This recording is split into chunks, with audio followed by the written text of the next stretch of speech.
আলাপ হয়নি, উত্তেজিত হয়েছে এটা দেখছি। এবং নর্মালি কী হয় ম্যাচে একটা হারার পর একটা স্পেশালি এই ধরনের ম্যাচে ইমোশনটা অনেক ক্যারি করে। সো আই হোপ তেমন সিরিয়াস কোনো কিছু না। নিশ্চয়ই কিছু একটা বলা হয়েছে যেটা হয়তো রিয়াকশান ছিল, বাট আমার মনে হয় তেমন কোনো সিরিয়াস কিছু না। অ্যাকর্ডিং টু দ্য আম্পায়ার্স যে বলটা হিট করে তার দিকে আসে, কিন্তু নর্মালি আমরা জানি যে যদি ক্যাচ ধরা হয় বা ক্যাচের সামনে যাওয়া হয় তখন এই ব্যাপারটা। সো এটা নিয়ে কনফিউশন ছিলাম, আমার মনে হয় এটা নিয়ে আলাপ আলোচনা চলছে। But according to the law as umpire said যে ব্যাটে হিট করে এবং যার ক্যাচটা অ্যাপ্রোচ করার জন্য যায় তার ব্যাপারটা। সো যেহেতু আম্পায়ার এটা বলেছে আমরা ওইটাই মেনে নিচ্ছি।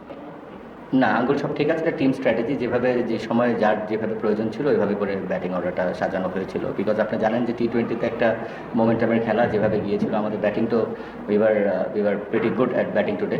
সো ওই হিসাবে যারা পাওয়ার হিট করতে পারে, যাদের স্ট্রাইক রেটটা ভালো রাখতে পারে, তো ওই হিসাবেই পাঠানো হয়েছিল। আপডেট নেওয়ার সময় পাইনি, টু বি অনেস্ট। খেলা এমন ক্রাঞ্চ মোমেন্টে ছিল, দেখলাম যে ও ব্যথা পেয়েছে, but he was in the dugout. Hopefully এখন কোনো কিছু বলা মুশকিল, অ্যাসেস করুক physio and then, but I hope এটা সিরিয়াস কিছু হবে না। Team combination I would say, and আজকে মুশফিক হয়তো বা করতে পারতো, বাট ওই রিস্কটা নেয়নি, বিকজ এটার পর আমাদের একটা ব্রেক আছে।